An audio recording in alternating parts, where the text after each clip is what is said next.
আজকে আমি সাহাবাদের জীবনী থেকে কিছু কথা আপনাদের সাথে শেয়ার করব, কারণ সাহাবারা হচ্ছে আমাদের ইন্সপায়ারেশন। দে আর আওয়ার ইন্সপায়ারেশন, দে আর আওয়ার মোটিভেশন। তারাই আমাদের মডেল। শাহরুখ খান আমাদের মডেল নয়, সালমান খান আমাদের মডেল নয়, ঋত্বিক রোশন আমাদের মডেল নয়, নায়ক নায়িকা গায়ক গায়িকা কোন সেলিব্রিটি আমাদের মডেল নয়। আমাদের মডেল হচ্ছে বিশ্বনবী। চিল্লায় বলেন ঠিক কিনা? আমাদের মডেল হচ্ছে বিশ্বনবী সাল্লাল্লাহু আলাইহি ওয়াসাল্লামের সাহাবারা। আল্লাহর হাবিব সাল্লাল্লাহু আলাইহি ওয়াসাল্লাম বলেছেন, তোমরা যদি উহুদ পাহাড় সমপরিমাণ স্বর্ণ যদি আল্লাহর রাস্তায় দান করে দাও, আমার সাহাবারা যে এক মুঠ দান করেছিল ওই এক মুঠ দানের সমান হবে না। এজন্য খবরদার, লা তাসুব্বু আসহাবি, আমার সাহাবাদেরকে গালি দিও না, কারণ আমার সাহাবাদের যুগ হচ্ছে শ্রেষ্ঠ যুগ। খায়রুল কুরুনি কারনি সুম্মা আল্লাযীনা ইয়ালুনাহুম, সবচেয়ে শ্রেষ্ঠ যুগ সাহাবাদের যুগ, তাবেঈদের যুগ, আমার নবীর যুগ। সাহাবাদের যুগ সবচাইতে শ্রেষ্ঠ যুগ, তাবেঈদের যুগ সবচাইতে শ্রেষ্ঠ যুগ। নাকি এখন যে বিজ্ঞানের উৎকর্ষতার যুগ, আমাদের রকেট আছে, রকেট লঞ্চার আছে, ব্যালিস্টিক ক্ষেপণাস্ত্র আছে, আমরা বঙ্গবন্ধু স্যাটেলাইট আকাশে পাঠিয়েছি, গোটা বিশ্বকে আমরা চোখ ধাঁধানো অনেক কিছু দিয়েছি, তাই বলে কি আমাদের যুগ শ্রেষ্ঠ যুগ? কথা বলেন। খায়রুল কুরুনি কারনি, আল্লাহর হাবিব সাল্লাল্লাহু আলাইহি ওয়াসাল্লাম বললেন আমার যুগ শ্রেষ্ঠ যুগ। সুম্মাল্লাযীনা ইয়ালুনাহুম, এরপর আমার সাহাবীদের যুগ শ্রেষ্ঠ যুগ। সুম্মাল্লাযীনা ইয়ালুনাহুম, এরপর আমার তাবেঈদের যুগ শ্রেষ্ঠ যুগ। ঠিক কি না? তাহলে শ্রেষ্ঠত্বের মানদণ্ডে ওনারা উত্তীর্ণ। রাদিয়াল্লাহু আনহুম ওয়া রাদু আন, আল্লাহও তাদের উপর সন্তুষ্ট, সাহাবাদের উপর। আবার সাহাবারাও আল্লাহর উপর সন্তুষ্ট, পড়েন সুবহানাল্লাহ। এর চেয়ে বড় ঘোষণা, এর চেয়ে বড় তাকাররুবাত কোন মানুষের পক্ষে আর হতে পারে? আল্লাহ কোন ওলির জন্য বলে নাই যে আল্লাহ তাদের উপর সন্তুষ্ট। শাহিদদের জন্য আল্লাহ সরাসরি এই স্টেটমেন্ট দেন নাই যে শাহিদদের উপর আমি সন্তুষ্ট। সালেহিনদের জন্য আল্লাহ এই স্টেটমেন্ট দেন নাই যে তাদের উপর আমি সন্তুষ্ট, তারাও সন্তুষ্ট। শুধুমাত্র, কেবলমাত্র, একমাত্র সাহাবা রিদওয়ানুল্লাহি তাআলা আলাইহিম আজমাইন, শুধুমাত্র, কেবলমাত্র, একমাত্র উনাদের ক্ষেত্রে আল্লাহ বলেছেন আমি সাহাবাদের উপর সন্তুষ্ট আর সাহাবাও আমাকে পেয়ে সন্তুষ্ট।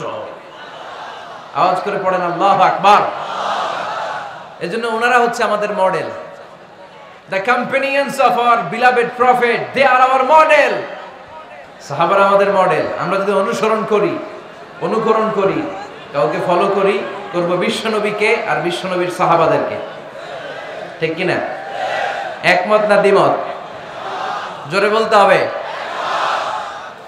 এজন্য রাব্বুল আলামিন বলেন, মুহাম্মাদুর রাসূলুল্লাহি ওয়াল্লাযীনা মা'আহু আশিদ্দাউ আলাল কুফফারি রুহামাউ বাইনাহুম। মুহাম্মদ সাল্লাল্লাহু আলাইহি ওয়াসাল্লাম হলেন আল্লাহর রাসূল। আরে আল্লাহর রাসূলের সাথে যারা থাকে মানে সাহাবারা, আশিদ্দাউ আলাল কুফফার, তারা কাফেরদের ব্যাপারে বজ্র কঠোর, রুহামাউ বাইনাহুম, নিজেরা পুষ্পকোমল। পড়েন সুবহানাল্লাহ। সাহাবারা কাফেরদের ব্যাপারে কি? বজ্র কঠোর। আওয়াজ করে বলতে হবে, কাফেরদের ব্যাপারে কি? বজ্র কঠোর। আর নিজেরা পুষ্পকোমল। আমরা হয়ে গেছি উল্টা, আমরা নিজেরা বজ্র কঠোর, তাই না? একজন আরেকজনের ছায়া দেখতে পারি না, একজন আরেকজনের নাম শুনতে পারি না। আমরা যে ভাই আমরা যে মুসলিম, এটা আমরা ভুলে গেছি। ঠিক কিনা? আমাদের কোরআন কয়টা? একটু আওয়াজ করে বলতে হবে, কোরআন কয়টা? আমাদের রব কয়জন?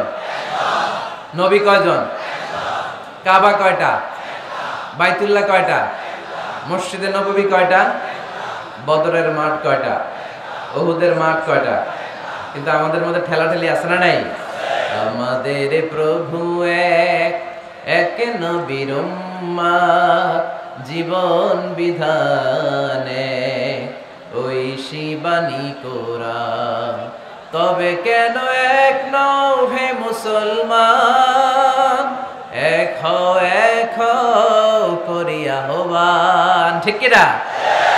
বাইতুল্লাহ এক, মদিনা শরীফ এক, উহুদ পাহাড় এক বদরের মাঠে, একটা তো জীবন আর মরণ যে একটাই, একে সাথে মিলে মিশে একটাই প্রাণ। তবে কেন এক নও হে মুসলমান, এক হও করিয়া আহ্বান, ঠিক কিনা?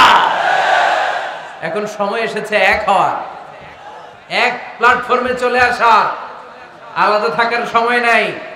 কারণ যখন আমরা একা তখন আমরা ব্যক্তি। খেয়াল করে শুনেন, যখন আমরা একা তখন আমরা ব্যক্তি, আর যখন আমরা সবাই মিলি তখন আমরা শক্তি, ঠিক কিনা? কিন্তু আমরা একে অপরকে দেখতে পারি না। আমরা মুসলিম, আমরা ভাই ভাই, এটা আমরা ভুলে গেছি। শুধু আমি আপনি ভাই না, একজন কাফেরও আমার ভাই, একজন হিন্দু আমার ভাই, একজন খ্রিস্টানও আমার ভাই, একজন নাস্তিকও আমার ভাই। ভ্রাতৃত্ব তিন ধরনের, একটা হচ্ছে আল উখুয়া আন-নাসাবিয়্যা, রক্তের বাঁধনের ভাই, আমার মায়ের পেটের যে ভাই সে হচ্ছে আমার রক্তের ভাই। আর একটা হচ্ছে আল উখুয়া দ্বীনিয়া, দ্বীনি ভাই। আমরা সবাই কি ভাই? আওয়াজ করে বলতে হবে মুসলমান, কি ভাই? দ্বীনি ভাই। আরেকটা হচ্ছে আল উখুয়া আল ইনসানিয়া, মানবতার দিক থেকে ভাই। কারণ আমাদের সবার আদি পিতা একজন, তিনি কে? আদম আলাইহিস সালাম। সবার আদি পিতা একজন আদম, আদি মাতা একজন হাওয়া। সেই দৃষ্টিকোণ থেকে হিন্দু, মুসলমান, বৌদ্ধ, খ্রিস্টান, আস্তিক, নাস্তিক সবাই কি? আওয়াজ করে বলতে হবে, সবাই কি? দেখেন, খ্রিস্টান আমার ভাই, হিন্দু আমার ভাই, নাস্তিক আমার ভাই, কিন্তু আমরা মুসলমান একে অপরকে ভালোবাসতে জানি না, কাছে টানতে জানি না, বুকে টানতে জানি না। এজন্য বিভেদ ভুলে যান, বিভেদের প্রাচীরকে ভেঙে চুরমার করে দেন, সবাই একসাথে হয়ে যায়, এক হয়ে যায়, নেক হয়ে যায়। বরকত নাজিল করবে কে? তো সাহাবাদের বৈশিষ্ট্য বলতে গিয়ে আল্লাহ তাআলা বললেন আশিদ্দাউ আলাল কুফার, সাহাবারা কাফেরদের ব্যাপারে বজ্র কঠোর। রুহামাউ বাইনাহুম, নিজেরা পুষ্প কোমল, দিলদরিয়া। আমরা হয়ে গেছি উল্টা, আমরা নিজেরা বজ্র কঠোর, তাই না? নিজেরা বজ্র কঠোর। আমরা নিজেরা যেন বজ্র কঠোর না হই, একে অপরের সাথে যেন হিংসা প্রকাশ না করি, বিদ্বেষ প্রকাশ না করি। আমরা যেন মুসলমান ভাই ভাই হয়ে যায়। চান ভাই ভাই হতে? চান সবাই ভাই ভাই থাকবো? সবাই চান? আল্লাহ তুমি কবুল করো, আমরা পড়ি আমিন। আরো জোরে পড়তে হবে আমিন। তাহলে আমাদের মডেল হচ্ছে সাহাবারা। কারা? আরো জোরে বলতে হবে, কারা? তো যারা আমাদের মডেল, তাদের জীবনী জানার দরকার আছে না নাই? হ্যাঁ, সাহাবাদের জীবনী আপনারা পড়েন। সাইয়েদনা আবু বকরের জীবনী পড়েছেন, ওমরে ফারুকের জীবনী, সাইয়েদনা আলী রাদিয়াল্লাহু তাআলা আনহু, উসমান রাদিয়াল্লাহু তাআলা আনহু। এই চার খলিফার জীবনী কে কে পড়ছেন দেখি হাত তোলেন। মাশাআল্লাহ, হাত নামান। বাকিরা কার জীবনী পড়ছেন? হ্যাঁ, আজকের এই মাহফিলটা, আমার আলোচনার সার্থকতা ঘটবে তখন যখন সবাই মিলে আমরা এই সিদ্ধান্ত নিতে পারবো যে আমাদের মডেল বিশ্বনবী, আমরা বিশ্বনবীর জীবনী পড়ব। আমাদের মডেল সাহাবারা, আমরা সাহাবাদের জীবনী পড়ব, এবং তাদের জীবনী থেকে যে চেতনা, যে প্রেরণা, যে অনুপ্রেরণা আমরা পাই, সেটা আমাদের জীবনে কাজে লাগাবো। জোরে বলেন ঠিক কিনা? যারা সাহাবাদের জীবনী পড়ে তারা কি কখনো মিথ্যা বলতে পারে? ঘুষ খেতে পারে? সুদ খেতে পারে? খাদ্যে ভেজাল দিতে পারে? মাছে ফরমালিন দিতে পারে? ওজনে কম দিতে পারে? ক্যাসিনোর ব্যবসা করতে পারে? পেঁয়াজের দাম বাড়াতে পারে? কোন মেয়েকে ধর্ষণ করতে পারে? এগুলো হবে দেশপ্রেমিক, এগুলো হবে আল্লাহওয়ালা। এজন্য প্রিয় ভাইয়ের, আসুন আমরা সাহাবাদের জীবনী পড়ি এবং ওনাদের জীবনী থেকে আমরা অনুপ্রেরণা নিয়ে অনুপ্রাণিত হই। আজকে আমরা সাইয়েদনা ওমরে ফারুকের জীবনী থেকে কিছু শিক্ষা আমাদের নিজেদের জন্য নিয়ে আমরা বাড়িতে ফিরব। আমরা ওমরে ফারুকের জীবনী শুনবো। কার জীবনী? ওমরে ফারুকের জীবনী। আল্লাহ তাআলা তিনটা ঈমানি ধাক্কা ওনার হৃদয়ে দিয়ে ওনাকে ইসলামের জন্য কবুল করে নিয়েছেন। কয়টা ধাক্কা? সবাই বলতে হবে, আরো জোরে বলেন, কয়টা?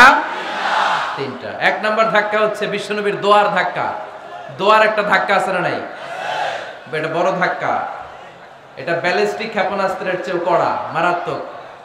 মিসাইল হামলা করলে যেমনি লক্ষ্যবস্তু ভেদ করে, দোয়ার মতো দোয়া করলো দোয়া যে লক্ষ্যবস্তুতে আঘাত হানে, ঠিক কিনা? বিশ্বনবী দোয়া করলেন, আল্লাহুম্মা আইজ্জাল ইসলাম বিহাব্বির রাজুলাইনি ইলাইক। আল্লাহ, এই মক্কার দুইজন লোকের একজনকে তুমি কালিমার সুশীতল ছায়াতলে এনে দাও। দুইজন লাগবে না, কয়জন লাগবে? জোরে বলেন, একজন। কারণ যুগ জামানা পাল্টে দিতে চাই না অনেকজন, এক মানুষই আনতে পারে জাতির জাগরণ। এক মানুষই বিপদকালে বাঁচায় কাফেলায়, ক্ষুদ্র ডিঙ্গি বাঁচায় জাহাজ অসীম দরিয়ায়। এজন্য জামানা পাল্টে দিতে লাগে কয়জন? এজন্য বিশ্বনবী আল্লাহর কাছে দোয়া করলেন, আল্লাহ মক্কার দুজনের একজন, দুজন চাই না, দুজনের যে কোনো একজনকে কালিমার সুশীতল ছায়াতলে এনে দাও। এক হলো ওমর ইবনুল খাত্তাব, হয়তো খাত্তাবের বেটা ওমরকে তুমি ইসলামের ভেতরে নিয়ে আসো, কিংবা আবি জাহাল ইবনে হিশাম, হিশামের বেটা আবু জাহেলকে তুমি মুসলমান বানায়া দাও। দুইজন চাইছেন নাকি একজন? হয় খাত্তাবের বেটা ওমর কিংবা হিশামের বেটা আবু জাহাল, দুজনের একজনকে আমার চাই। ওমরে ফারুকের জন্য দোয়াটা কবুল করে নিয়েছে কে? তাহাজ্জুদের নামাজ পড়ে বিশ্বনবী যখন দোয়া করলেন, এই দোয়া যে ওমরে ফারুকের হৃদয়ে একটা ধাক্কা মারল। সুবহানাল্লাহ পড়েন। দোয়ার ধাক্কা বড় ধাক্কা, ঠিক কি না? প্রায় শুনবেন ক্যান্সার হয়েছে, ডাক্তার বলে দিছে বাঁচবে 2 মাস। কয় মাস? এরপর আমি দেখছি লোকটা 8 বছর বেঁচে ছিল। কয় বছর? ডাক্তার বলছে বাঁচবে কয় মাস, বেঁচে ছিল কয় বছর? 8 বছর। কিসের বরকতে? দোয়া। কিসের বরকতে? তাহলে দোয়ার একটা পাওয়ার আছে না নাই? একটা ধাক্কা আছে না নাই? বিশ্বনবী দোয়া করলেন, আল্লাহ হয় ওমরে ফারুককে আপনি এনে দেন, অথবা আবু জাহেলের মনটারে নরম করে দেন। ওমরে ফারুকের জন্য দোয়াটা কবুল করে নিল কে? এই দোয়ার একটা বরকত ওমরে ফারুকের হৃদয়ে ছুঁয়ে গেল। 1 নাম্বার ধাক্কা। ধাক্কা সব একবারে দেওয়া যায় না। ধাক্কা একবারে দেওয়া যায়? ডাক্তারের কাছে গেলে ডাইরেক্ট কি অ্যান্টিবায়োটিক মারে? কথা বলেন। প্রথমে সামান্য ওষুধ দেয়, সিম্পল ডোজ, তারপরে ডোজ একটু বাড়ায়, ফাইনালি কাজ না হলে অ্যান্টিবায়োটিক মারে। কথা বলেন। প্রথম ধাক্কাটা গেল তিনি দোয়ার ধাক্কা। বিশ্বনবী দোয়া করলেন, ওই দোয়ায় ওমরে ফারুকের হৃদয়ে ছুঁয়ে গেল। এরপরে রব্বুল আলামিন ওমরে ফারুককে ধাক্কা মারলেন কোরআনের একটা সূরা দিয়ে। সূরাটার নাম হলো সূরাতুল হাক্কা। কি সূরা? কোন সূরা দিয়ে ধাক্কা দিছে? সূরা হাক্কা। সূরা হাক্কা দিয়ে দিছে এক, কথা কয় না। সূরা হাক্কা দিয়ে দিয়েছেন এক। আল হাক্কাতু মাল হাক্কা ওয়া মা আদরাকা মাল হাক্কা। সূরা হাক্কা দিয়ে আল্লাহ একটা ধাক্কা মারলেন। ওই যে দোয়া করলেন বিশ্বনবী, দোয়ার পর সাইয়েদনা ওমর ফারুকের হৃদয়ের মধ্যে উথাল পাথাল শুরু হয়ে গেল। সব সময় লুকিয়ে লুকিয়ে বিশ্বনবীরে ফলো করে। বিশ্বনবী ডানে গেলে ওমরে ফারুক ডানে যায়, বিশ্বনবী বায়ে গেলে ওমরে ফারুক বায়ে যায়। বিশ্বনবী রাত্রিবেলা নামাজ পড়লে ওমরে ফারুক পেছনে লুকিয়ে লুকিয়ে বিশ্বনবীর কোরআন শুনে।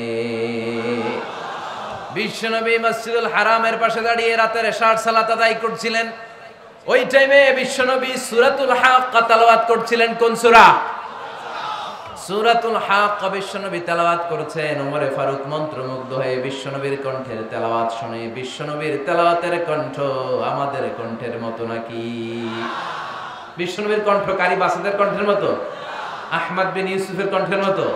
আমার নবীর কণ্ঠের সুরের ঝংকারের সাথে পৃথিবীর কোন কারি সাহেবের তুলনা চলবে? কত মধুর, কত সুন্দর, কত অসাধারণ তেলাওয়াত করতেন আমার বিশ্বনবী। একবার তেলাওয়াত শুনলে পাগল না হয়ে কেউ থাকতে পারতো না। বিশ্বনবী ওমরে ফারুককে দেখেন নাই। ওমরে ফারুক লুকিয়ে লুকিয়ে বিশ্বনবীরে ফলো করে। বিশ্বনবী এশার সালাতে সূরা হাক্কা তেলাওয়াত করতে আরম্ভ করলেন। তেলাওয়াত করতে করতে করতে করতে বিশ্বনবী সামনের দিকে যেতে লাগলেন। বিশ্বনবীর চমৎকার কণ্ঠের তেলাওয়াত শুনে ওমরে ফারুক মুগ্ধ হতে লাগলো। ওমরে ফারুক অবাক, কিরে এত সুন্দর শব্দের গাঁথনি, এত সুন্দর বাক্য, এত সুন্দর অন্তমিল, এত সুন্দর কথা, এটা কবিতার মতো লাগে। মনে হয় মুহাম্মদ কবি হয়ে গেছে। কি হয়ে গেছে? সবাই বলে মনে হয় মুহাম্মদ কবি হয়ে গেছে। কাব্য প্রতিভা দিয়ে নিজেই কবিতা বানাইছে। ওমরে ফারুক যখন মনে মনে ভাবলেন এগুলো মনে হয় মুহাম্মদ কবিতা পড়ে, মুহাম্মদ মনে হয় কবি হয়ে গিয়েছে। ইন দা মিন টাইম বিশ্বনবী তেলাওয়াত করছিলেন সূরা হাক্কা থেকে, ওয়ামা হুয়া বিকাউলি শাইরিন কলিলাম মা তুমিনুন। এই আয়াতের অর্থ হলো এটা কোনো কবির বানানো কবিতা নয়, তোমরা অল্প সংখ্যক লোকই এই কোরআনের উপরে ঈমান আনো। সুবহানাল্লাহ পড়ে। বিশ্বনবী ওমরে ফারুককে দেখছে নাকি? কথা কয় না, দেখেছে না? বিশ্বনবীর মতো তেলাওয়াত করে যাচ্ছে। ওমর ফারুক যখন মনে করলেন কি রে এই কথাগুলো এত সুন্দর, এটা মনে হয় কবিতা। ইন দ্য মেইন টাইম বিশ্বনবী যে আয়াতটা তেলাওয়াত করছিলেন, কোইন্সিডেন্টলি দৈবাত মিলে গিয়েছে। ওই আয়াতের অর্থ ছিল এটা কোনো কবির বানানো কবিতা না, খুব অল্প সংখ্যকই তোমরা ঈমান আনো। এবার তো ওমর ফারুক আটকে উঠলেন। ঘটনা কি? আমি মনে মনে ভাবলাম মুহাম্মদ কবি, আর যেটা পড়তেছে এটা কবিতা, কিন্তু মুহাম্মদ আমার দেখেও নাই, কিন্তু বলতেছে এটা কবির বানানো কবিতা না। তাহলে মুহাম্মদ মনে হয় গণক হয়ে গেছে। কার মনে কি চলে না দেখেই বলতে পারে। নাউজুবিল্লাহ পড়বেন না? ওমর ফারুক এবার মনে মনে ভাবে মুহাম্মদ তাহলে কবি না, আগেরটা ভুল ধারণা আমি করেছি। মুহাম্মদ কবি নয়, মুহাম্মদ হলো গণক। আওয়াজ করে পড়েন না আউযু বিল্লাহ। মুহাম্মদ মানুষের মনে কি চলে গণনা করে সব টের পেয়ে যায়, সব বুঝতে পারে। বিশ্বনবী তখন যে আয়াতটা তেলাওয়াত করছিলেন সেটা হলো ওয়ালা বিকাউলি কাহিনিন কলিলাম মা তাযাক্কারুন। বিশ্বনবী তখন যে আয়াতটা তেলাওয়াত করছিলেন এই আয়াতের অর্থ হলো এটা কোনো গণকের বানানো কথা নয়, খুব অল্প সংখ্যক লোকই তোমরা উপদেশ গ্রহণ করো। বিশ্বনবী ওমর ফারুককে দেখে? কথা কয় না, দেখে না, কিন্তু মিলে যাচ্ছে। ওই আয়াতের পরের আয়াতটা ছিল এটা গণকের বানানো কোনো গণনা নয়, খুব অল্প সংখ্যকই তোমরা ঈমান আনো। এবার তো ওমর ফারুক বেহুশ। হায় হায়, প্রথমে ভাবলাম কবিতা, সে পড়ে যাচ্ছে না কবির বানানো কবিতা না। এরপর মনে মনে ভাবলাম মনে হয় গণক, সে বলে না এটা গণকের বানানো গণনা নয়। তাহলে এটা কি? এটা কি? কি এটা? কি পড়ে মুহাম্মদ, যার কণ্ঠের তেলাওয়াত শুনলে মানুষ পাগল হয়ে যায়। বিশ্বনবী তখন পড়তে আরম্ভ করলেন তানজিলুম মির রাব্বিল আলামিন। এর মানে হলো এটা কবিতা না, এটা গণকের বানানো গণনা না, মানুষের বানানো কিচ্ছু না, এটা গোটা বিশ্বের রব আল্লাহ পাকের বাণী। সুবহানাল্লাহ পড়ে। এই 2 নাম্বার ডোজ পড়লো। প্রথম ডোজ পড়ছে দোয়ার ডোজ। প্রথম ডোজ কিসের? দোয়া। 2 নাম্বার সূরা হাক্কা দিয়ে আল্লাহ দিলেন এক ধাক্কা। এই সূরা হাক্কার ওই ঘটনার পরে ওমরে ফারুক তো পাগল পড়া। কি ঘটে গেল আমার সাথে ওই দিন? আমি মনে মনে যা ভাবি সব মুহাম্মদ বুঝে। আল্লাহ 2 নাম্বার ডোজ দিলেন সূরা হাক্কা দিয়ে এক ধাক্কা। সুবহানাল্লাহ পড়েন। এরপরে ওমরে ফারুক প্রায় বিশ্বনবীর কথা ভাবেন, বিশ্বনবী কোথায় যান লুকিয়ে লুকিয়ে দেখেন। এবার রব্বুল আলামিন ভাবলেন এবার সূরা তাহা দিয়ে আমি 3 নাম্বার ডোজ দিয়ে দিব। পড়েন সুবহানাল্লাহ। এবার 3 নাম্বার ডোজ পাবেন, কিন্তু শয়তান ওয়াসওয়াসা দিচ্ছে, ওমরে ফারুক যাও, মক্কায় ঘোষণা হয়েছে মুহাম্মদের কল্লা এনে দিতে পারলে এত এত স্বর্ণ মুদ্রা। শয়তানের ওয়াসওয়াসায় আবার ভুল পথে হাঁটতে লাগলেন সাইয়েদনা ওমর। নাঙ্গা তরোয়ার নিয়ে বিশ্বনবীর মাথা কাটার জন্য বের হয়ে গেলেন। বনু জাহারা গোত্রের একটা লোক বলে ওমর তুমি কোথায় যাও? ওমরে ফারুক বলেন মুহাম্মাদের কল্লা কাটার জন্য যাচ্ছি। পড়েন নাউজুবিল্লাহ। আবু জাহারা গোত্রের লোক বলে তুমি মুহাম্মাদের কল্লা কাটতে যাও? আরে তোমার বোন ফাতিমা বিনতে খাত্তাব আর তোমার বোনের জামাই সাঈদ, এরা তো দুজন কালিমা পড়ে মুসলমান হয়ে গেছে। আরে মুহাম্মাদের কল্লা পরে কেটো, আগে ঘর সামলাও। যে ওমর আগে ঘর সামলাও, পরে তুমি মুহাম্মাদের কল্লা কাটতে যাও। ওমরে ফারুক রেগে গেলেন, রাস্তা ঘুরিয়ে বাড়ির দিকে চলতে আরম্ভ করলেন। রাগে তিনি গড়গড় করছেন। ওমরে ফারুকের বোন ফাতিমা বিনতে খাত্তাব, বোনের জামাই সাঈদ, তাদের দুইজনকে খাব্বাব রাদিয়াল্লাহু তাআলা আনহু সূরা তাহা ঘরের ভিতরে তেলাওয়াত করে শোনাচ্ছিল। পড়েন সুবহানাল্লাহ। সূরা তাহা দিয়ে আল্লাহ একটু পরে ধাক্কা মারবে আরেকটা। ওমরে ফারুক যখন আসলেন, ওমরে ফারুকের আওয়াজ শুনে খাব্বাব রাদিয়াল্লাহু তাআলা আনহু লুকিয়ে গেলেন। ওমরে ফারুক দরজার মধ্যে কড়া নাড়লেন। বোন বলে কে তুমি? সাইয়েদনা ওমর বললেন আমি ওমর। খুলে দেওয়া হলো। ঘরের ভেতরে ঢুকেই কথা নাই বার্তা নাই, নিজের আপন বোনকে মারতে শুরু করলো ওমর। বোন জামাইকে আঘাত করতে শুরু করলো, মারতে মারতে নিজের কলিজার টুকরা বোনকে, বোনের জামাইকে সাইয়েদনা ওমরে ফারুক পিটাতে পিটাতে রক্তাক্ত করে ফেললেন। গা দিয়ে ফিনকি বের হয়ে যখন রক্ত বের হয়, সাইয়েদনা ওমরে ফারুকের দিলের মধ্যে মায়া তৈরি হয়ে যায়। সাইয়েদনা ওমরে ফারুক বললেন, আমার কলিজার টুকরা বোন আর বোন জামাই, তোরা কেন মুহাম্মাদের কথায় পাগল হলি? বুঝলাম না কেন মক্কার লোকগুলো পাগল পড়া হয়ে সব মুহাম্মাদের দলে চলে যায়।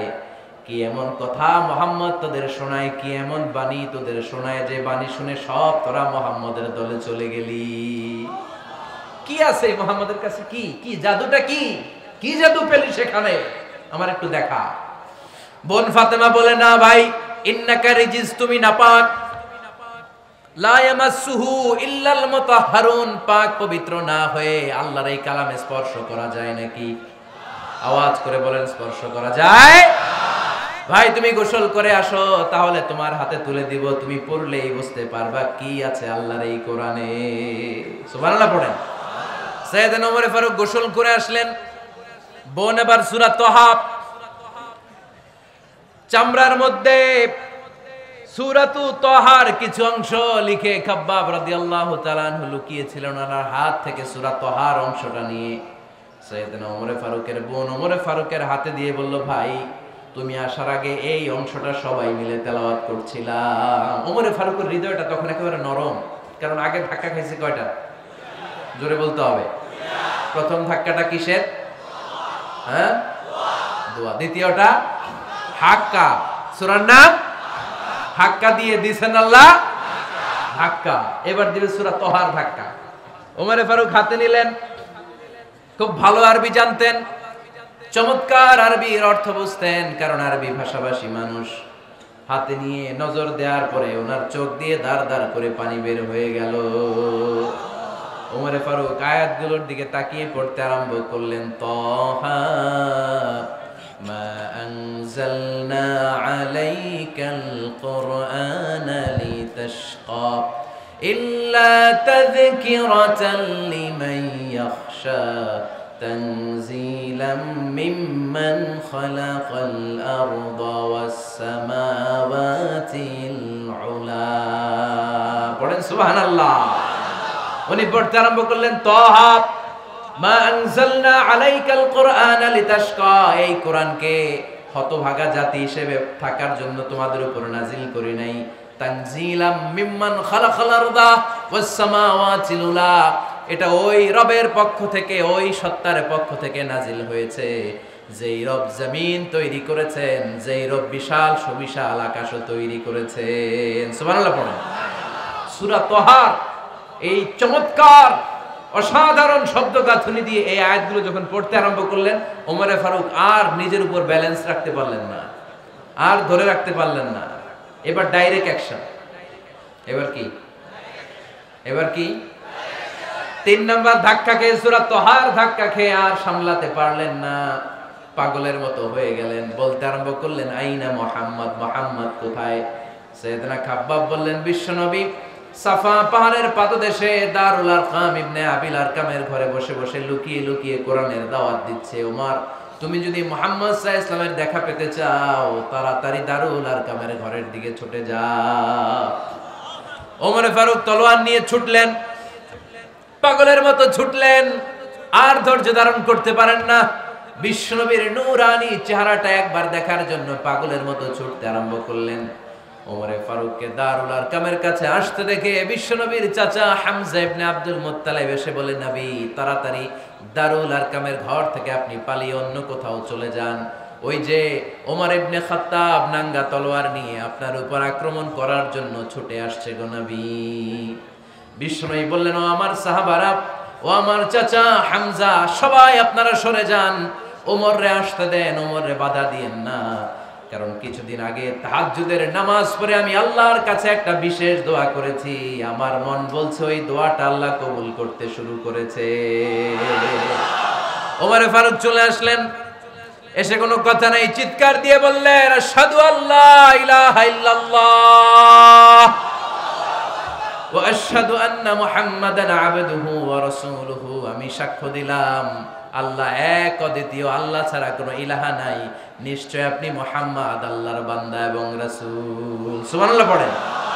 এই কালমা শাহাদাতের ভেতরে আল্লাহর কথা, আমার নবীর কথা ঢুকিয়ে দিয়েছে কে?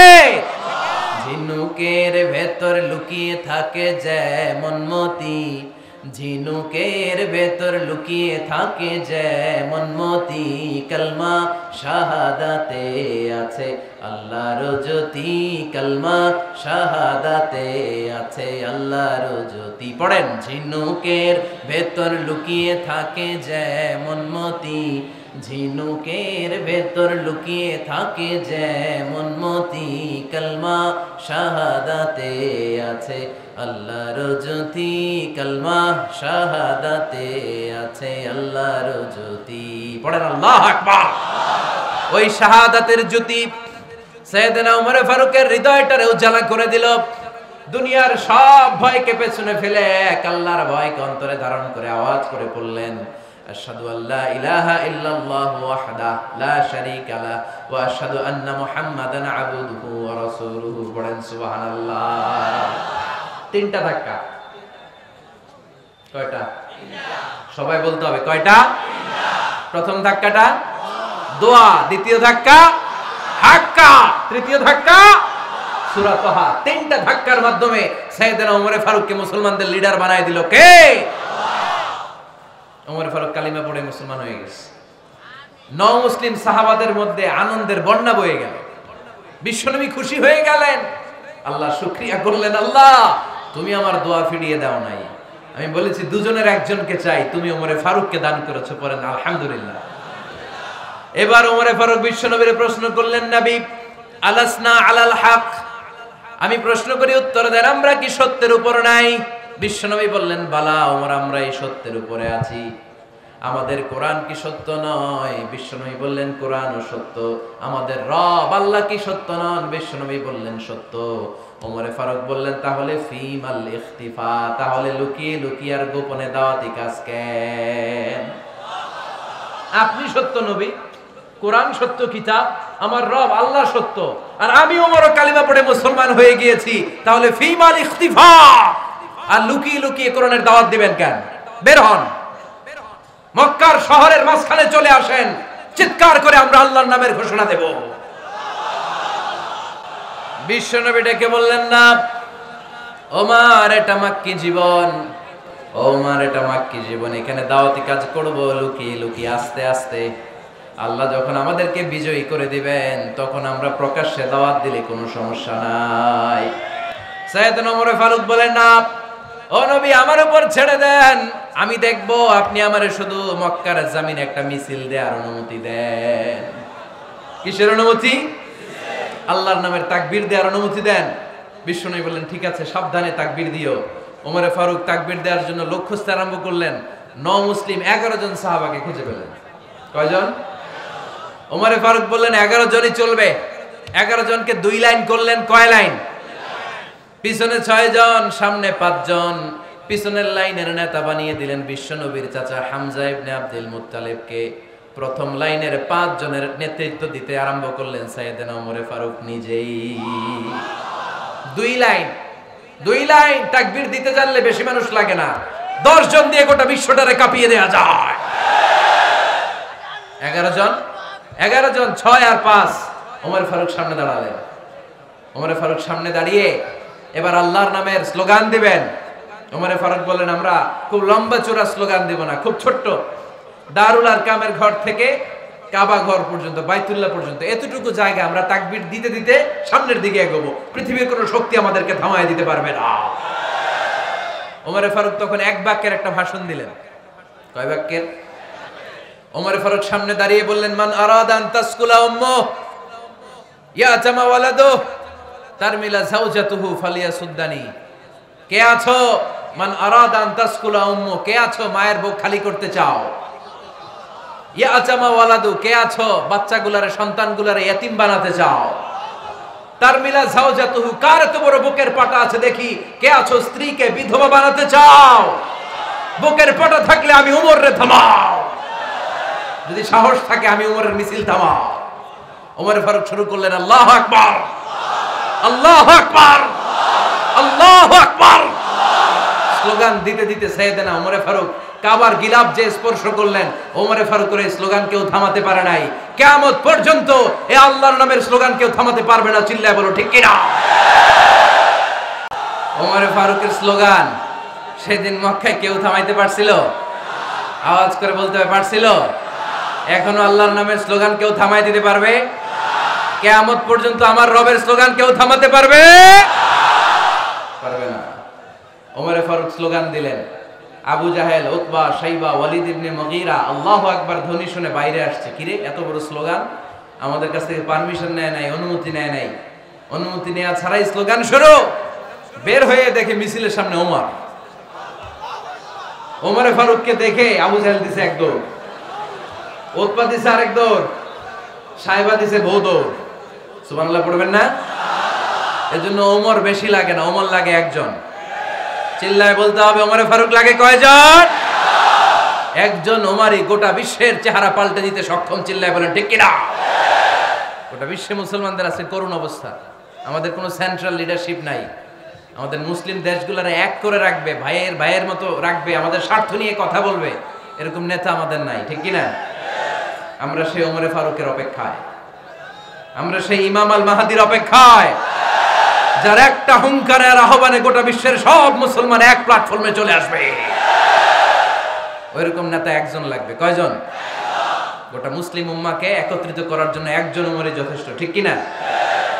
আবার বিশ্বনবী বলছেন, লা নাবিয়্যা বা'দি ওয়ালা রাসূলা, আমার পরে কোনো নবী নাই, আমার পরে কোনো রাসূল নাই। তবে লাউ কানা বা'দি নাবিয়্যুন লাকানা উমর, আমি নবীর পরে যদি নবী হওয়ার যোগ্যতা কারো থাকে, আমার ওমরের মধ্যে সেই যোগ্যতা আল্লাহ দিয়েছে। প্রভু তুমি বলেছো রাসূল দেবে না, বলনি দেবে না ওমর, বলনি দেবে না হামজা তারিক, খালিদ বিজয় সমর। প্রভু তুমি বলেছো রাসূল দেবে না, বলনি দেবে না ওমর, বলনি দেবে না হামজা তারিক, খালিদ বিজয় সমর। প্রভু তুমি বলেছো রাসূল দেবে না। আল্লাহু আকবার। একটা ওমর দরকার। কয়জন দরকার? কয়জন দরকার? এই পুরা উম্মাহ, মুসলিম উম্মার মধ্যে ওনার পজিশন নাম্বার 3। ওমর ফারুকের পজিশন নাম্বার 1 নম্বর পজিশন বিশ্বনবী সাল্লাল্লাহু আলাইহি ওয়াসাল্লাম। দ্বিতীয় পজিশন আবু বকর। আর 3 নম্বর পজিশন সুবহানাল্লাহ পড়বেন না? আশরাতুল মুবাশশিরিনা বিল জান্নাহ, জান্নাতের সুসংবাদ প্রাপ্ত অনেক সাহাবার কথা হাদিসে পাওয়া যায়, কিন্তু এক হাদিসে আল্লাহ রাসূল সাল্লাল্লাহু আলাইহি ওয়াসাল্লাম 10 জন সাহাবীর কথা বলেছেন। ওই 10 জনের ভেতরে সাইয়েদনা ওমর ফারুক আছে না নাই? আবার ওমর ফারুক ছিলেন বিশ্বনবীর শ্বশুর। সাইয়েদনা ওমর ফারুকের কন্যা হাফসা রাদিয়াল্লাহু তাআলা আনহাকে বিশ্বনবী বিয়ে করে ওমর ফারুকের জামাই হয়েছে, আর ওমর ফারুককে বিশ্বনবী শ্বশুর বানিয়েছেন। সুবহানাল্লাহ পড়েন। আগে জানতেন এটা? ওমর ফারুক রাদিয়াল্লাহু তাআলা আনহু যে বিশ্বনবীর শ্বশুর ছিল, এটা আজকে প্রথম জানলেন কে কে দেখি? জানেন? মাশাআল্লাহ, হাত নামান, আমরা জেনে নিব। জানতে কোনো সমস্যা নাই। বাঁচতে হলে জানতে হবে। বাঁচতে হলে কি করতে হবে? জানতে হবে। 4 জন খলিফার 2 জন হচ্ছে বিশ্বনবীর মেয়ের জামাই, বাকি 2 জন হচ্ছে বিশ্বনবীর শ্বশুর। সাইয়েদনা উসমান রাদিয়াল্লাহু তাআলা আনহুর কাছে বিশ্বনবী সাল্লাল্লাহু আলাইহি ওয়াসাল্লাম 2 কন্যাকে বিয়ে দিয়েছেন। বিশ্বনবী সাল্লাল্লাহু আলাইহি ওয়াসাল্লামের মোট কন্যা 4 জন। কয়জন? বড় মেয়ের নাম যায়েনব রাদিয়াল্লাহু তাআলা আনহা, ওনার স্বামীর নাম ছিল আবুল আস ইবনে রাবি'। তার পরের মেয়ের নাম হচ্ছে উম্মে কুলসুম, ওনাকে বিয়ে দিয়েছিলেন বিশ্বনবী সাইয়েদনা ওসমান রাদিয়াল্লাহু তাআলা আনহুর সাথে। উম্মে কুলসুম রাদিয়াল্লাহু তাআলা আনহার ইন্তেকালের পরে আরেক মেয়ে রুকাইয়াকে বিশ্বনবী সাইয়েদনা ওসমানের কাছে আবার বিয়ে দিয়ে দিলেন। সুবহানাল্লাহ পড়েন। আর সবচেয়ে ছোট্ট কন্যা ফাতেমা রাদিয়াল্লাহু তাআলা আনহাকে বিয়ে দিয়ে দিলেন নিজের চাচাতো ভাই সাইয়েদনা আলী রাদিয়াল্লাহু তাআলা আনহুর সাথে। তার মানে সাইয়েদনা ওসমান আর সাইয়েদনা আলী ছিল বিশ্বনবীর মেয়ের জামাই, ঠিক কিনা? আর সাইয়েদনা আবু বকর রাদিয়াল্লাহু তাআলা আনহুর কন্যা আয়েশা রাদিয়াল্লাহু তাআলা আনহাকে বিশ্বনবী বিয়ে করে আবু বকর রাদিয়াল্লাহু তাআলা আনহুকে বানালেন শ্বশুর। আর ওমরে ফারুকের কন্যা হাফসা রাদিয়াল্লাহু তাআলা আনহাকে বিয়ে করে ওমরে ফারুককেও বানালেন শ্বশুর। তাহলে 4 খলিফার 2 জন জামাই, 2 জন, আওয়াজ করে বলতে হবে 4 খলিফার 2 জন, বাকি 2 জন। ওমরে ফারুক রাদিয়াল্লাহু তাআলা আনহুকে আল্লাহ তাআলা জ্ঞানও দিয়েছেন, আবার প্রজ্ঞাও দিয়েছেন। জ্ঞান আর আল্লাহর ভয়, তাকওয়া। আমার প্রিয় ভাইরা, রামগঞ্জের ভাইরা, তাই না? রামগঞ্জের ভাইরা, কোন ব্যক্তিকে যদি আল্লাহ তাআলা জ্ঞান দেয়, আবার যদি তাকওয়ার গুণ দেয়, জ্ঞানও আছে আবার আল্লাহর ভয়ও আছে, এই লোকের কেউ থামায় রাখতে পারবে না।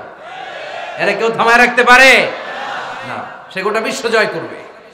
সাইয়েদনা ওমরে ফারুককে আল্লাহ তাআলা জ্ঞানও দিয়েছেন, আবার তাকওয়াও দিয়েছেন। সুবহানাল্লাহ বলেন। বিশ্বনবী সাল্লাল্লাহু আলাইহি ওয়াসাল্লাম স্বপ্ন দেখলেন, বিশ্বনবী দুধ খাচ্ছেন, আঙ্গুলের ভেতর দিয়ে ফাঁক দিয়ে দুধ বের হয়, বিশ্বনবী দুধ খাচ্ছেন। খেতে খেতে একটু দুধ আঙ্গুলে লেগে আছে, এই আঙ্গুলটা কারো মুখে না দিয়ে বিশ্বনবী সাল্লাল্লাহু আলাইহি ওয়াসাল্লাম ওমরে ফারুকের মুখের ভিতরে ঢুকাই দিলেন। অতিরিক্ত দুধটা ওমরে ফারুক খেলেন। সাহাবারা বললেন, মাযা ওয়ালতা বিহি ইয়া রাসূলুল্লাহ, হে আল্লাহর রাসূল, এই স্বপ্ন দিয়ে কি বুঝালেন, বুঝলাম না। বিশ্বনবী সাল্লাল্লাহু আলাইহি ওয়াসাল্লাম বললেন, আউয়ালতু বিহি আল ইলম, এটা দিয়ে আমি জ্ঞান বুঝিয়েছি, কারণ অতিরিক্ত দুধের অংশটা আমি কাউরে না দিয়ে ওমরকে দিয়েছি, তার মানে ওমরের জ্ঞানের কোনো তুলনা হয় না। এজন্য স্বপ্নে যদি কেউ দেখেন আপনি দুধ পান করছেন, এটা প্রমাণ করে আল্লাহ তাআলা আপনাকে দ্বীনের জ্ঞান দান করবে। আবার বিশ্বনবী সাল্লাল্লাহু আলাইহি ওয়াসাল্লাম আবার আরেক রাতে স্বপ্ন দেখলেন, সাহাবারা লাইন ধরে বিশ্বনবীর সামনে দাঁড়ানো, কোন সাহাবার জামা নাভি পর্যন্ত, কোন সাহাবার জামা হাঁটু পর্যন্ত, কোন সাহাবার জামা টাকনু পর্যন্ত, কোন সাহাবার জামা আরো ছোট, কিন্তু ওমরে ফারুকের জামা বিশ্বনবী দেখলেন এত বড়, টেনে হিচড়ে হিচড়ে বিশ্বনবীর সাথে চলছে। সুবহানাল্লাহ পড়বেন না? সাহাবারা বললেন, মা দাওয়ালতা বিহি ইয়া রাসূলুল্লাহ, হে আল্লাহর রাসূল, এটা দিয়ে আপনি কি বুঝাতে চাইলেন? বিশ্বনবী বললেন, আউয়ালতু বিহি আত তাকওয়া, এটা দ্বারা আমি আর দিনদারি বোঝালাম, তাকওয়া বোঝালাম। সুবহানাল্লাহ পড়েন। বিশ্বনবী দেখলেন কোন সাহাবার জামা এতটুকু, কোন সাহাবার জামা এত লম্বা, কোন সাহাবার জামা পা পর্যন্ত লম্বা। আর সাইয়েদনা ওমরে ফারুককে দেখলেন ওনার জামা এত লম্বা, ওমরে ফারুক টেনে হিচড়ে জামা নিয়ে চলতেছে। বিশ্বনবী বুঝাতে চাইলেন, ওমরের যেহেতু জামা লম্বা, ওমরের ভেতরে আল্লাহর ভয়, দিনদারিও খুব বেশি। চিল্লায় বলেন ঠিক কি না? জ্ঞানও দিয়েছেন, আবার দিনদারিও দিয়েছেন। এই দুইটা জিনিস যদি থাকে, এই পৃথিবীতে তাকে সফল রাষ্ট্রনায়ক বানায় দেয় কে? আবার এই পৃথিবীর বুকে যত নারীরা জান্নাতে যাবে, সব নারীদের সর্দারিনী হবে সাইয়্যিদাতুনা ফাতিমা রাদিয়াল্লাহু তাআলা আনহা। এই দুনিয়াতে যত যুবকরা জান্নাতে যাবে, তাদের সর্দার হবে সাইয়েদনা হাসান আর হুসাইন রাদিয়াল্লাহু তাআলা আনহুমা। আর এই দুনিয়ার বুকে যত বয়স্ক মানুষেরা জান্নাতে ঢুকবে, তাদের নেতৃত্ব দিবেন সাইয়েদনা আবু বকর আর সাইয়েদনা ওমর। বয়স্ক যারা আছেন, আপনাদের নেতৃত্ব দিবে কে? হ্যাঁ, একজন কয় আল্লাহ। না, আল্লাহ তো তোমার জান্নাত দিবে, তোমার জান্নাতে নিয়ে যাবে কে? সাইয়েদনা আবু বকর, সাইয়েদনা ওমর। আর ইয়াং যারা তোমরা এসেছো, তোমরা যখন জান্নাতে ঢুকবা, তোমাদের লিডারশিপ নিবে কে? হাসান আর হুসাইন রাদিয়াল্লাহু তাআলা আনহুমা। আর নারীরা যারা জান্নাতে প্রবেশ করবে, এই নারীদের নেতৃত্ব দিবে বিশ্বনবীর কলিজার টুকরা, নয়নের বুটুলি সাইয়্যিদাতুনা ফাতিমা রাদিয়াল্লাহু তাআলা আনহা। সুবহানাল্লাহ পড়বেন না? ওমরে Farooq, the super hero of Muslim উম্মাহ। আমরা কাদেরকে সুপার হিরো বানায় রাখছি আমরা জানি না। এই নায়ক নায়িকা, গায়ক গায়িকা, মডেলরা, চোখ ধাঁধানো গ্ল্যামার নিয়ে যারা চলে, এরা আমাদের মডেল নয়। আমাদের মডেল সাইয়েদনা ওমরে ফারুক। ঠিক কিনা? ঠিক কিনা? ওমরে ফারুক মসজিদে নববীর খতিব, খুতবা দিচ্ছেন। আপনারা কথা শুনতেছেন? কষ্ট হচ্ছে? কষ্ট হচ্ছে কার কার দেখি? তোমার?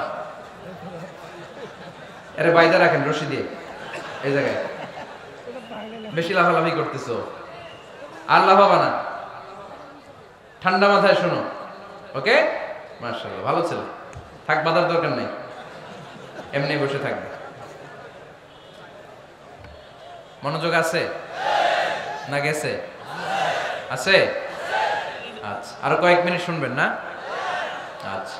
ওমরে ফারুক রাদিয়াল্লাহু তাআলা আনহু জুমার খুতবা দিচ্ছেন। ওঠা বসা করলে আমি আলোচনা বন্ধ করে দেব। নো ওয়ে, নো ওয়ে, কেউ উঠতে পারবে না। সময় দিয়েছিলাম 1 মিনিট। যার উঠে যেতে মনে চায়, সকাল থেকে বসে আছেন, ওয়াশরুমে যাবেন, যান, সময় দিলাম, এরপরে উঠা বসা কেন আবার? একজন উঠতে পারবে না, এদেরকে টাইনে নামান তো, বসান, টান দেন, জামা ধরে টান দেন, হ্যাঁ টানেন, হ্যাঁ ঠিক আছে, আরো জোরে বসান, টাইনে বসান,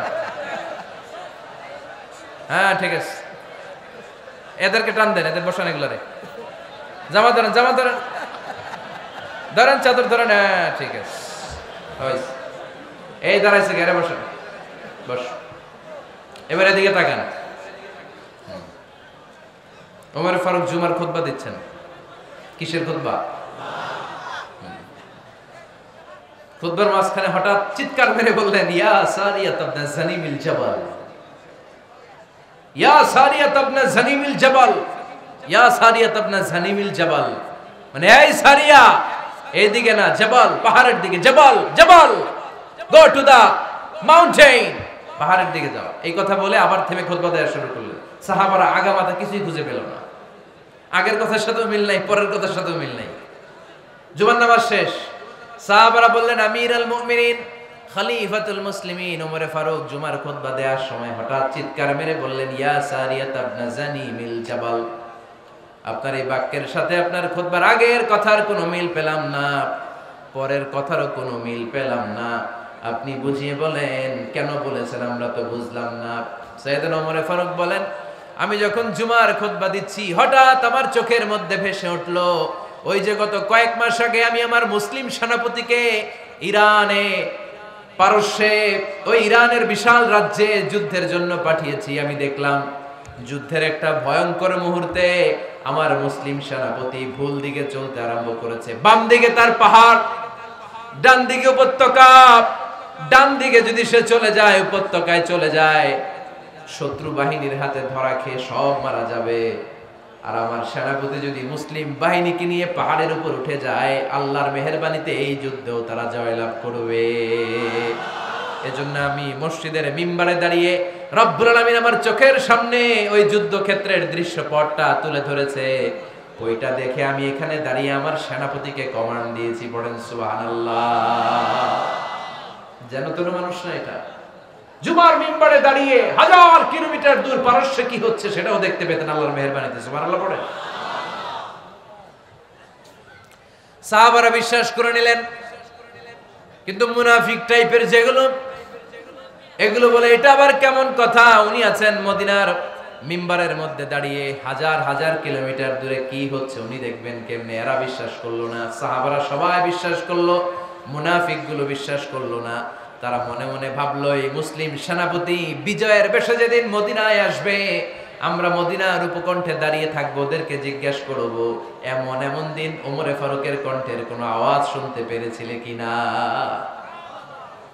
বিজয়ী বেশে সাহাবারা যখন ফিরে আসতো, সব মুমিনরা আহলান ওয়া সাহলান জানাতে ওনাদেরকে রিসিভ করতে যেত, মুনাফিক গুলো যেত না। কিন্তু ওই দিন মুনাফিকরা সবার আগে যে হাজির। মুসলিম সেনাপতি যখন ঢুকলো, জিজ্ঞেস করলো, মুসলিম সেনাপতি, এত এত দিন আগের কথা, জুমার দিন দুপুর বেলা যুদ্ধক্ষেত্রে হঠাৎ করে আমিরুল মুমিনিনের কোনো কথা তুমি তোমার কান দিয়ে শুনতে পেরেছিলে কিনা বলো। সেনাপতি বলল, তোমরা কেমন করে বুঝলা, কেমন করে তোমরা জানলা? তোমরা ঠিকই জেনেছো, ঠিকই ধরেছো, ঠিকই বলেছো। যুদ্ধের কঠিন মুহূর্তে ভুল করে আমি উপত্যকার দিকে মুসলিম বাহিনীকে নিয়ে ছুটতে আরম্ভ করেছিলাম, হঠাৎ করে আমিরুল মুমিনিনের একটা কণ্ঠ আমার কানের ভেতরে ভেসে আসলো। আমি শুনতে পেলাম, ইয়া সারিয়াত ইবনে জানিমিল জাবাল, ডান দিকে উপত্যকার দিকে যেও না, তাড়াতাড়ি বাম দিকে পাহাড়ের উপর চড়ে যাও। শুনেছি আমি, আমার নিজ কানে শুনেছি, তোমরা কি করে জানলে? আমি নিজে শুনেছি। সেদিন আমিরুল মুমিনিনের এই ইনস্ট্রাকশন, এই গাইডলাইন যদি আমরা ফলো করতে না পারতাম, শত্রু বাহিনীর হাতে আমরা কচুকাটা হতাম, আমাদের চেহারা, আমাদের আত্মীয় স্বজনরা তোমরা কেউ দেখতে পেতে না। পড়েন সুবহানাল্লাহ। This is our super hero. আমাদের সুপার হিরোর নাম কি? চিল্লায় বলতে হবে, ওমরে ফারুক রাদিয়াল্লাহু তাআলা আনহু। এভাবে গাইডলাইন দিয়েছেন উম্মাহকে, এভাবে ইনস্ট্রাকশন দিয়েছেন। ওমরে ফারুকের ব্যাপারে বিশ্বনবী বলেছেন, আশাদ্দুহুম ফি আমরিল্লাহি উমর, আল্লাহর জমিনে আল্লাহর দ্বীন বাস্তবায়নের ক্ষেত্রে আমার ওমরে ফারুকের চাইতে কঠিন কেউ ছিল না। এজন্য ওমরে ফারুককে মুনাফিকরা জমের মতো ভয় পেত। কারা ভয় পেত? এমনকি শয়তানও ভয় পেত। সুবহানাল্লাহ পড়েন। বিশ্বনবী বলতেন, মা লাকিয়াকা শাইতানু সালিকান ফাজ্জান ইল্লা সালাকা ফাজ্জান গায়রা ফাজ্জিন। ওমর, তোমার যদি ইবলিস শয়তান এই রাস্তা দিয়ে হেঁটে আসতে দেখে, ইবলিস শয়তান এই রাস্তা রেখে দিয়ে অন্য রাস্তা দিয়ে হাঁটে। ওমর, তুমি যদি এই রাস্তা দিয়ে হাঁটো, শয়তান জীবনে ওই রাস্তা দিয়ে হাঁটবে না, এই রাস্তা দিয়ে আরেক রাস্তা দিয়ে হাঁটে। সুবহানাল্লাহ কইতে পারলেন না? আল্লাহর হাবিব সাল্লাল্লাহু আলাইহি ওয়াসাল্লামের স্ত্রীরা মাঝে মাঝে রাসূল সাল্লাল্লাহু আলাইহি ওয়াসাল্লামের কাছে বায়না ধরতো, নবী আমাদেরকে এইটা দেন, ওইটা দেন, আমাদের ঘরে এইটা নাই, ওইটা নাই। বিশ্বনবীকে, আমার কাছে কিচ্ছু নাই, থাকলে এমনি থাকো, নাইলে যাও। কিন্তু বিবিরাও ছাড়ে না, নবী আমাদের এইটা দেন, ওইটা দেন, বায়না ধরছে সব বিবিরা। বিশ্বনবীর স্ত্রী ছিল কয়জন? হ্যাঁ, কয়জন? 11 জন। দাসী 2 জন, সব মিলে 13 জন। 11 স্ত্রী ধরছে, নবী এটা দেন, ওইটা দেন। বিশ্বনবী বলে কিছু নাই, স্ত্রীরাও ছাড়ে না। ইন দ্য মিন টাইম বিশ্বনবী হঠাৎ একটা সালাম শুনতে পেলেন। কে যেন দরজার মধ্যে এসে দাঁড়িয়ে নক দিচ্ছে আর বলছে, আসসালামু আলাইকুম রাহমাতুল্লাহ। বিশ্বনবী সালামের উত্তর দিলেন, ওয়া আলাইকুম আসসালাম ওয়া রাহমাতুল্লাহ। আর বিশ্বনবী বুঝতে পেলেন এটা সাইয়েদনা ওমরে ফারুকের কণ্ঠ। কার কণ্ঠ? সালামের উত্তর দিয়ে বিবিদের দিকে তাকায় দেখে একটা বিবিও নাই, সব অন্দরমহলে দৌড়। সুবহানাল্লাহ কইবেন না? এটারে ভয়ের কারণে দৌড় এটা বলে না, শ্রদ্ধার কারণে, তার হাইবাতের কারণে। হাইবাত, পার্সোনালিটি, এটাকে বলে হাইবাত ওমর। ওমরে ফারুকের হাইবাত, পার্সোনালিটি এত স্ট্রং ছিল, ওনাকে দেখলেই মানুষ ভয় পেত। ইসলামের জন্য ভয়। সুবহানাল্লাহ পড়তে হবে। বিশ্বনবীর কলিজার টুকরা স্ত্রী আম্মা জান আয়েশা রাদিয়াল্লাহু তাআলা আনহা, উনি নিজে ওমরে ফারুককে ভয় পেতেন, নিজেও ভয় পেতেন। মাঝে মাঝে বিশ্বনবীর সাথে ঝগড়া হয়ে গেলে, মধুর ঝগড়া, ভালোবাসার ঝগড়া যদি হয়ে যেত, বিশ্বনবী বলতেন, আয়েশা চলো মিটমাট করে ফেলি, ঝগড়া করার কয়দিন থাকো, চলো মিটমাট করি। তো মিটমাট করার জন্য রাজি আছো? আম্মা জান আয়েশা বলতেন, হ্যাঁ রাজি আছি। তো কারে আনা যায়? ওমরে ডেকে আনি মিটমাট করার জন্য। আয়েশা রাদিয়াল্লাহু তাআলা আনহা বলে, ওরে বাপ রে বাপ, ওমর, না না, ওমর গালিজ, ওমরে ফারুকের ভয় লাগে আমার। সুবহানাল্লাহ কইবেন না? বিশ্বনবী যখন বলতেন, আয়েশা তাহলে তোমার আব্বুকে ডেকে আনি, আম্মা জান আয়েশা বলতেন, ঠিক আছে, আব্বুরে ডেকে নিয়ে আসেন। আবু বকর রাদিয়াল্লাহু তাআলা আনহুরে ডেকে নিয়ে আসেন। আমার আব্বুর মতো নরম দিলের মানুষ আমি জীবনে দেখি নাই। আবু বকর রাদিয়াল্লাহু তাআলা আনহু খুব নরম দিলের লোক ছিলেন। তার বিপরীতে ওমরে ফারুক ছিলেন খুব কঠিন মেজাজের। দুইটাই লাগে, কথা কন। নরমও যেমন লাগে, গরমও লাগে। নরম গরমের সমন্বয় দরকার আছে না নেই? আমার সুপার হিরো ওমরে ফারুক রাদিয়াল্লাহু তাআলা আনহু। আমরা যাদের আমাদের ছোট্ট বাচ্চা আছে, ঘরে 2 বছর 3 বছরের শিশু আছে না আমাদের, রাতের বেলা দেখবেন খেতে চায় না, খালি মায়েরা জ্বালায়। তো মা তখন বলে, এই খাও নাইলে ভূত আসবে, ওই যে বিড়াল আসবে, বাঘ আসবে, ভাল্লুক আসবে, এগুলো বলে না? এগুলো বলে ভুলিয়ে বালিয়ে বাচ্চাকে ভয় দেখিয়ে খাওয়াতে চায়। লক্ষ্মীপুরে আপনারা কিসের ভয় দেখান? হ্যাঁ, ভূতের? কিসের কিসের? বাঘের? কালা বিলাই, কালাচান। আচ্ছা, তো এই যে বাঘ আসবে, ভাল্লুক আসবে, এই তাড়াতাড়ি খাও, বাঘ আসবে। বাঘের কথা শুনলে বাচ্চারা খেয়ে ফেলে ভয়ে। এই ভূত আসলো, ভূত, তাড়াতাড়ি খা, না খাইলে ভূতে ধরবে, তো খা, সাথে সাথে খায়। মদিনাতে যখন ওমরে ফারুক রাদিয়াল্লাহু তাআলা আনহু মদিনার খলিফা, তখন মদিনার বাচ্চারাও মাদেরকে এরকম জ্বালাতো, খেতে চাইতো না। মায়েরা খাবার নিয়ে বাচ্চাদের পেছনে ঘুরতো। তখন মদিনার মায়েরা বাচ্চাদেরকে বলতো, তাড়াতাড়ি খাও, হা হুয়া ইয়াতি ওমর, হুয়া ওমর, তাড়াতাড়ি খাও, ওই যে ওমর আসতেছে, ওমর, ওমর আসতেছে শুনলেই বাচ্চারা তাড়াতাড়ি খেয়ে ফেলতো, বাঘের মতো ভয় পেত। চিল্লায় পড়েন আল্লাহু আকবার। মুসলিম ইতিহাসে প্রথম চিফ জাস্টিস আবু বকর রাদিয়াল্লাহু তাআলা আনহু যখন খলিফা, চিফ জাস্টিস বানাই দিয়েছেন ওমরে ফারুককে। সর্বপ্রথম কোরআন সংকলনের পরামর্শ দিয়েছেন সাইয়েদনা ওমরে ফারুক। এই যে কোরআন 114 সূরা 30 পারা, আগে কি এরকম ছিল? কথা কন না কেন? আগে গাছের পাতায় লেখা ছিল, পশুর চামড়ায় লেখা ছিল, ওটের হাড্ডির মধ্যে লেখা ছিল কোরআন। এভাবে যখন হাফেজে কোরআন সাহাবারা শহীদ হতে আরম্ভ করলো, এক যুদ্ধে টানা 70 জন হাফেজে কোরআন সাহাবা নিহত হলেন, শহীদ হলেন। ওমরে ফারুক তখন আবু বকর রাদিয়াল্লাহু তাআলা আনহুর কাছে যেয়ে বললেন, আবু বকর, আপনি কোরআন জমা করেন, সব কোরআনের কপিগুলো একসাথে করে এরকম একটা কোরআন করেন। আবু বকর বললেন, না, আমার নবী যেটা করেন আমি এটা করতে পারি না। কিন্তু ওমরে ফারুককে ছাড়েন, আর এটা করেন, করলে ভালো হবে, গোটা মুসলিম উম্মাহ উপকৃত হবে। বারবার বারবার বারবার সাইয়েদনা আবু বকর রাদিয়াল্লাহু তাআলা আনহুকে এত জোরাজুরি করতেছিলেন, অবশেষে আবু বকর রাদিয়াল্লাহু তাআলা আনহু বললেন, ওমরে ফারুকের জোরাজুরিতে এই কাজের জন্য আল্লাহ তাআলা আমার হৃদয়টারে খুলে দিলেন। আল্লাহ আমার হৃদয়ের ভিতরে ইলহাম করে দিলেন, আর আল্লাহ বুঝাতে চাইলেন, আবু বকর, ওমরের কথাই শোনো, ওমর যেটা বলে তেমনটাই করো। কারণ ওমরে ফারুককে বলা হয় মুহাদ্দাস। কি বলে? সবাই বলেন, কি বলে? মুহাদ্দিস নামিয়া। মুহাদ্দিস মানে যে হাদিস বিশারদ, আর মুহাদ্দাস মানে যার মুখ থেকে আল্লাহর কথাগুলো বের হয়। আল্লাহ কি বলতে চায়, আল্লাহ তাআলা ওই কথাগুলো, ওই ভাবনাগুলো ওই লোকের মুখ দিয়ে বের করে দেয়। জোরে বলেন সুবহানাল্লাহ। বিশ্বনবী বললেন, লিকুল্লি উম্মাতিন মুহাদ্দাস, সব উম্মতের মধ্যে আল্লাহ তাআলা একজন করে মুহাদ্দাস পাঠায়। আমার উম্মতের মধ্যে মুহাদ্দাস লোকটার নাম হলো ওমর। বিভিন্ন সময়ে ওমরে ফারুক যেমনটা ভাবতেন, ঠিক তেমন তেমন কোরআনের আয়াত পাঠিয়েছে কে? মদিনার সবচেয়ে বড় মুনাফিকের নাম হচ্ছে আব্দুল্লাহ ইবনে উবাই ইবনে সালুল। নাম শুনছেন? মুনাফিক চিনেন তো আপনারা? ভিতরে এক, বাইরে আরেক। তার নাম সর্দার হচ্ছে আব্দুল্লাহ ইবনে উবাই ইবনে সালুল। ইন্তেকালের পরে তার ছেলে আব্দুল্লাহ এসে বলে, ইয়া রাসূলুল্লাহ, এটা চমৎকার ঘটনা, মনোযোগ দিয়ে শুনুন। ইয়া রাসূলুল্লাহ, আমার আব্বা আব্দুল্লাহ ইবনে উবাই ইবনে সালুল মুনাফিকদের লিডার, আপনিও জানেন আমিও জানি, কিন্তু আমার তো বাবা, আমার কি, আমার তো মায়া লাগে। ইয়া রাসূলুল্লাহ, আমার আব্বা ইন্তেকাল করেছে, আপনার গায়ের একটা জামা খুলে দেন। কি খুলে দেন? এই জামাটা দিয়ে আমার বাবারে দাফন দেব, আর আপনি যে আমার বাবার জানাজার নামাজের ইমামতি করবেন, আসেন। ওমরে ফারুক বললেন, না, আপনি যাবেন না। বিশ্বনবী দয়ার নবী, মায়ার নবী, রহমতের নবী, মায়া লেগে গেছে, আব্দুল্লাহর চোখের পানি দেখে যেতে আরম্ভ করলেন। ওমরে ফারুক বললেন, খবরদার, নবী যাবেন না।